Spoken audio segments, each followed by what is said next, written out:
Nous lisons Psaume chapitre 107. Nous commençons au verset 1. Louez l'Éternel car il est bon, car sa miséricorde dure à toujours. Qu'ainsi disent les rachetés de l'Éternel, ceux qu'il a délivrés de la main de l'ennemi, et qu'il a rassemblés de tous les pays, de l'Orient et de l'Occident, du Nord et de la mer. Louer l'Éternel, c'est quelque chose de bien. Louer l'Éternel, le peuple de l'Éternel, parce qu'il nous a récupérés du monde pour sa maison. Louer l'Éternel, parce qu'il nous fait voir du faux à l'original. Louer l'Éternel, parce qu'il a ouvert nos yeux en ce qui concerne le péché et la justice. C'est pour cette raison que nous devons louer l'Éternel. Et c'est ainsi que la parole de Dieu dit dans Psaume 133, la louange sied aux hommes droits. Louer l'Éternel pour sa justice qu'il nous a fait connaître. Oui, on continue. Nous continuons au verset 4. Ils erraient dans le désert, ils marchaient dans la solitude, sans trouver une ville où ils puissent habiter. Ils souffraient de la faim et de la soif. Leur âme était languissante. Dans leur détresse, ils criaient à l'Éternel et il les délivra de leurs angoisses. Alors, ici, Dieu fait voir comment il a soutenu, il a délivré, il a protégé, il a donné à ceux qu'il a fait retirer de l'Égypte pour conduire à la terre promise. Ils avaient faim, ils avaient des manquements. Et ils ont crié à l'Éternel, et l'Éternel est venu à leur secours. C'est pour nous faire savoir que nos désirs doivent se porter vers l'Éternel, afin qu'on ne se plaigne pas l'un à l'autre. Beaucoup disent mon malheur, c'est elle, mon malheur, c'est elle. Non. Si tu as des difficultés et que tu es un enfant de Dieu, voici ce que tu devrais faire. Tu dois crier vers l'Éternel. Tu dois prier ton Dieu. Tu dois, comme il dit dans Ecclésiaste 7, 14, au jour du malheur, réfléchis. Regarde si ton malheur n'est pas ton péché. Si ton malheur n'est pas attaché au péché. Ainsi, tu te repens et tu fais connaître tes besoins à l'Éternel. Voilà comment servir Dieu et être agréable à Dieu. Dieu, c'est la repentance. Dieu, c'est l'humilité. Amen. Oui, on continue. Au verset 7, nous continuons. Il les conduisit par le droit chemin pour qu'ils arrivassent dans une ville habitable. Qu'il loue l'Éternel pour sa bonté et pour ses merveilles en faveur des fils de l'homme. Car il a satisfait l'âme désaltérée, il a comblé de biens l'âme affamée. Ceux qui avaient pour demeure les ténèbres et l'ombre de la mort vivaient captifs dans la misère et dans les chaînes, parce qu'ils s'étaient révoltés contre la parole de Dieu, parce qu'ils avaient méprisé le conseil du Très-Haut. Il humilia leur cœur par la souffrance. Ils succombaient et personne ne les secourut. Alors, vous voyez combien de fois la rébellion, l'incrédulité, le fait que vous ne preniez pas conscience que Dieu parle, le fait qu'on viole la loi du Tout-Puissant, ça conduit aux douleurs, au châtiment et au manquement.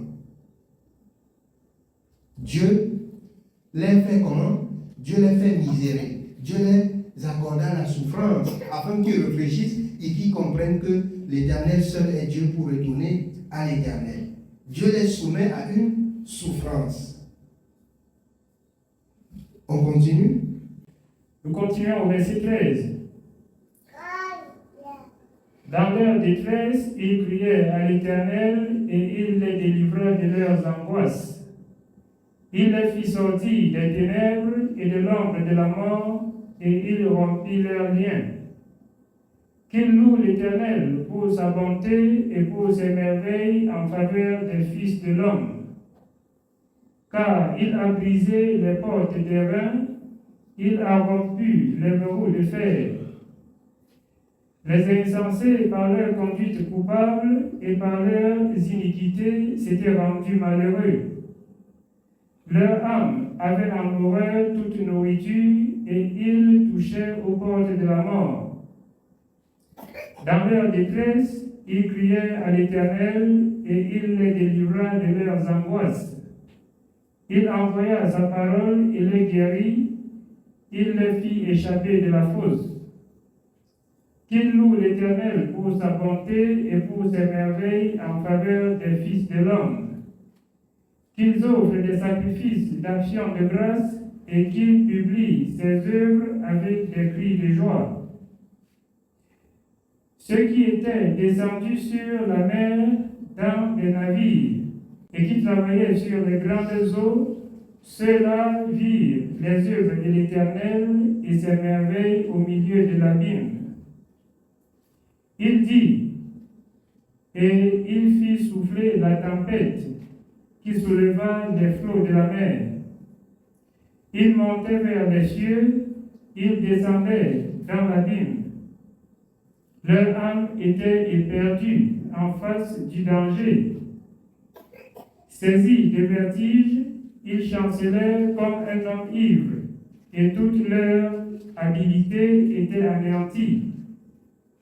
Dans leur détresse, ils criaient à l'Éternel et il les délivra de leurs angoisses.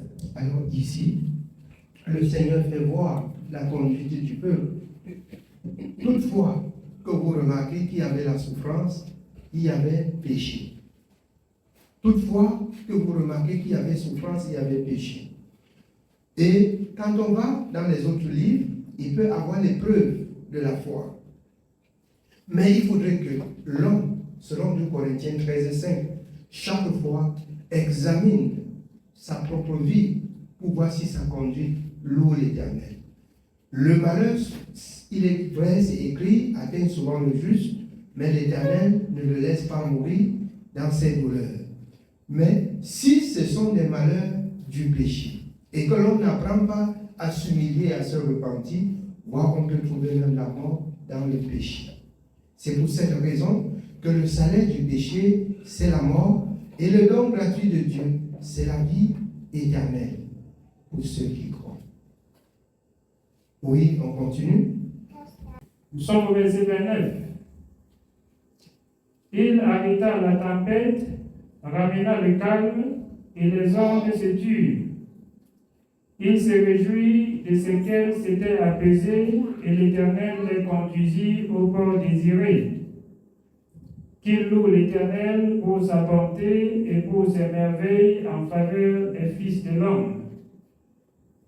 Qu'il l'exalte dans l'assemblée du peuple et qu'il le célèbre dans la réunion des anciens. Il change les fleuves en désert et les sources d'eau en terre desséchée. De pays fertiles en pays salé à cause de la méchanceté de ses habitants. Il change le désert en étang et la terre aride en source d'eau. Et il y établit ceux qui sont affamés. Ils fondent une ville pour l'habiter. Ils ensemencent des champs, plantent des vignes et ils en recueillent les produits. Il les bénit et ils deviennent très nombreux et ils ne diminuent point leur bétail.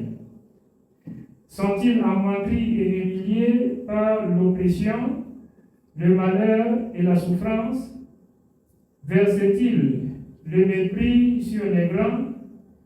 Les fait-il errer dans les déserts sans chemin? Il relève l'indigent et le délivre de la misère. Il multiplie les familles comme des troupeaux. Les hommes droits le voient et se réjouissent, mais toute iniquité ferme la bouche. Que celui qui est sage prenne garde à ces choses, et qu'il soit attentif aux bontés de l'Éternel. Amen. Amen. C'est la parole de l'Éternel pour ce soir. Que le Seigneur nous bénisse.